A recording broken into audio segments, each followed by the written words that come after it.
மறுபடியும் என்ன ஆச்சு, அந்த விடுகதைக்கு விடை என்னவா இருக்கும் அப்படின்னு யோசிச்சுட்டு இருந்தீங்களா? சரி, இன்னைக்கு அதுக்கான விடைய பார்க்கலாம். போன பகுதியில நம்ம என்ன பார்த்தோம்? ஒரு பெரிய காடு இருந்துச்சு. அந்த அடர்ந்த காட்டுக்குள்ளர பல விதமான விலங்குகள் இருந்துச்சு. கூடவே நம்மளோட சேட்டுக்கார குரங்கும் இருந்துச்சு இல்லையா? அந்த குரங்கோட வேலை என்னவா இருந்துச்சு? அந்த சிங்கராஜா தூங்கும் போது அவரை தொந்தரவு பண்றதுதான் அந்த குரங்கோட வேலை இல்லையா?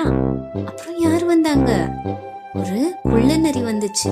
குள்ளநரி குரங்கு தாவி பிடிக்கிறதுக்கு தயாரா நின்னுட்டு இருந்துச்சுல்ல. அப்போ அந்த சிங்கம் தூக்கத்துல இருந்து முழிச்சிருச்சான். முழிச்ச சிங்கத்தோட கர்ஜனையில பயந்து அந்த குள்ளநரி ஓடி போயிடுச்சான். திரும்ப சிங்கம் அதே இடத்துல படுத்து கண்ணு மூடி கிட்ட சொல்லிச்சான், நீ ஏன் நிறுத்திட்ட? திரும்ப வந்து என் காதை பிடிச்சு இழுக்க வேண்டியதானே அப்படின்னு. அதுக்கு குரங்கு ரொம்ப வருத்தப்பட்டு, என்ன மன்னிச்சிருங்க ராஜா, உங்களை நான் ரொம்ப தொந்தரவு பண்ணிட்டேன். நீங்க இல்லாட்டி இந்நேரம் நான் அந்த குள்ளநரிக்கு உணவா இருப்பேன். நீங்க தூங்கிட்டு இருக்கனால உங்களுக்கு ஒன்னும் தெரியாதுன்னு நான் தப்பா யோசிச்சுட்டேன். ஆனா உங்களுக்கு என்னையும் தெரிஞ்சிருக்கு, என் பின்னாடி என்ன தாக்க வந்த அந்த குள்ளநரியும் உங்களுக்கு தெரிஞ்சிருக்கு அப்படின்னு சொல்லிச்சான். சிங்கராஜா சிரிச்சுக்கிட்டே சொல்லிச்சான், நீ என்கிட்ட பண்ண சேட்டை எல்லாத்தையும் நான் தூங்குற மாதிரியே படுத்து ரசிச்சுட்டு தான் இருந்தேன் அப்படின்னு. கேட்டீங்களா குட்டீஸ்?